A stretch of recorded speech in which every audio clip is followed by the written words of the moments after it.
It's just over 4 months now since the Labour Party took power in the United Kingdom, but already the Prime Minister Keir Starmer and the Turkish President Recep Tayyip Erdogan have met face-to-face twice. With the escalation of the war in Ukraine, the sale of Eurofighter Typhoon jets to Turkey, and the possibility of more talks on Cyprus, there's plenty to discuss.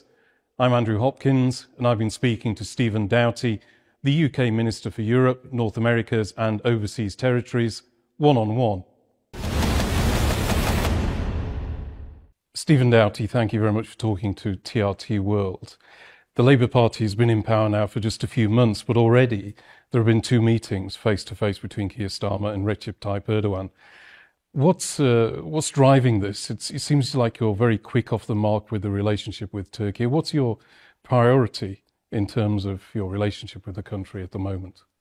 Well, this is a critical relationship. We're key allies in NATO. We're key partners in our economic and commercial relationship.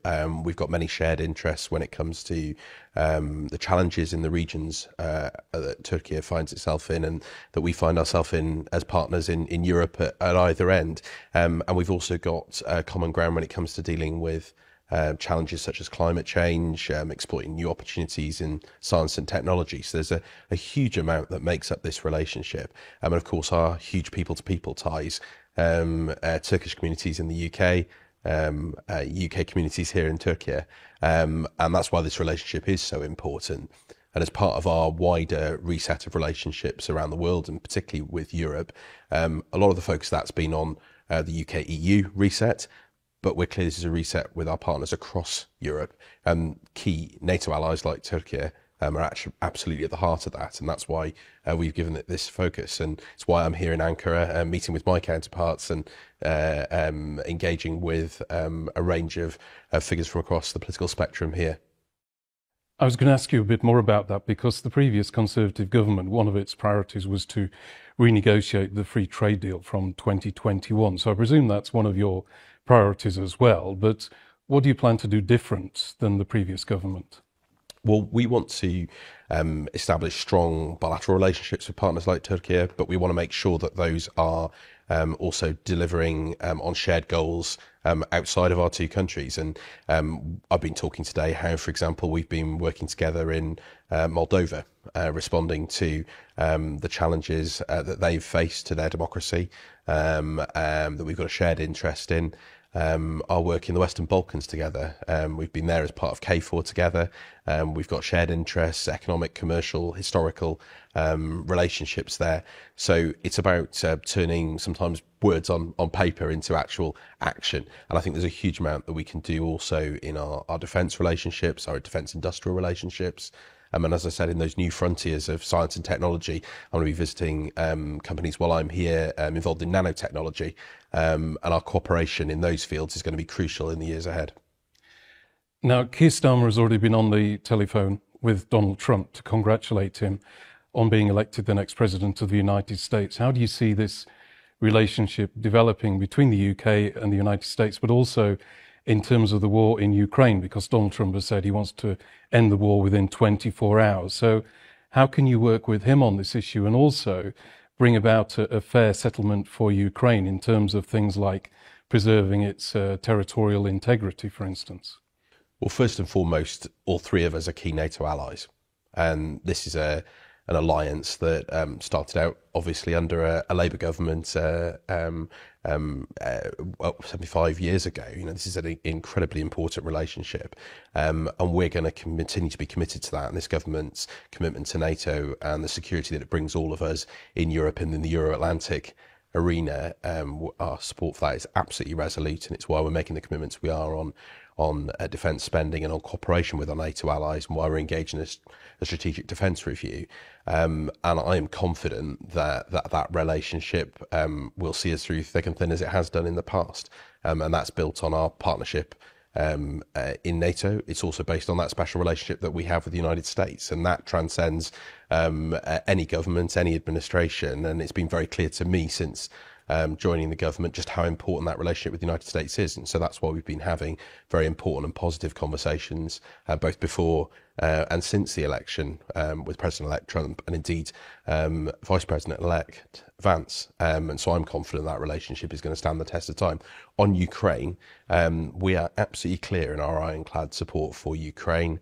We're absolutely clear in the military support that we're providing, the financial support that we're providing.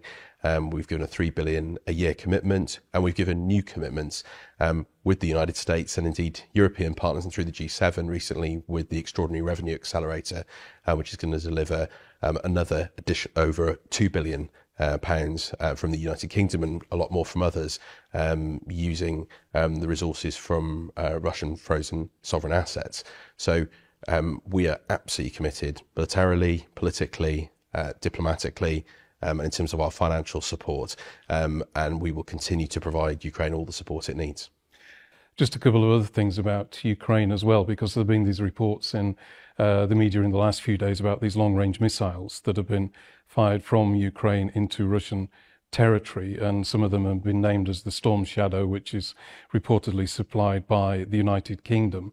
What can you say about that? And also, what's the UK government's priority in Ukraine? Is it more to give the Ukraine enough weaponry to win the war, so to speak, or to try and push everybody towards a diplomatic solution?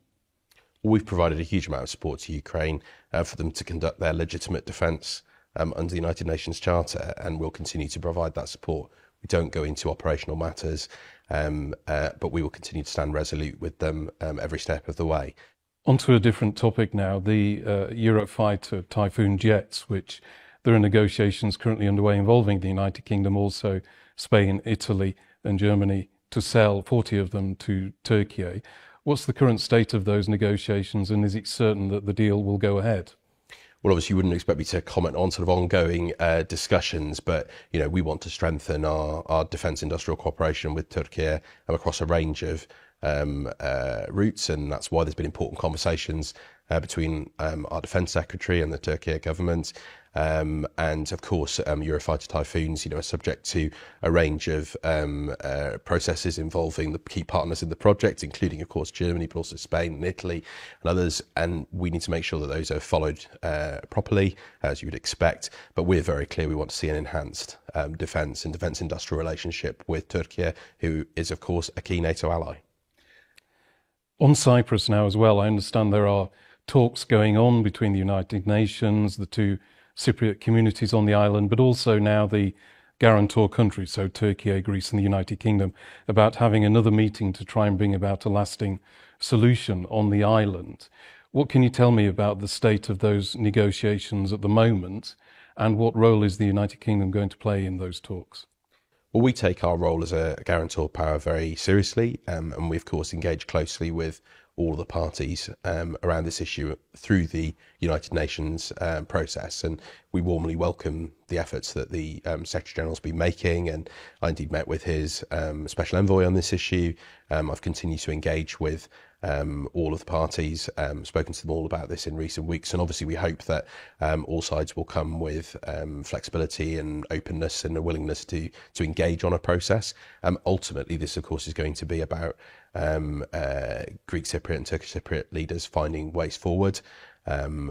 We continue to believe that the bizonal bicommunal federation model under the UN proposals provides suitable flexibility for all sides. But as I said, ultimately this will be for Greek Cypriot and Turkish Cypriot communities to take forward. And I've engaged extensively with communities in the UK. I've obviously visited Cyprus a number of times myself, and we will stand to work with all the parties in line with our role under that UN process and as a guarantor power. Is this next meeting, do you think, close at hand, if you like? Do you think it may happen soon? And do you believe that a format for this meeting is close to agreement as well? Well, ultimately, those aren't matters for us to set. It's the United Nations that leads on this process, and they'll obviously, set forward whatever agreements they've been able to reach on any discussions in due course. But we stand ready, given our important role on this, to work with all the parties and to engage in that in good faith and as a friend to all.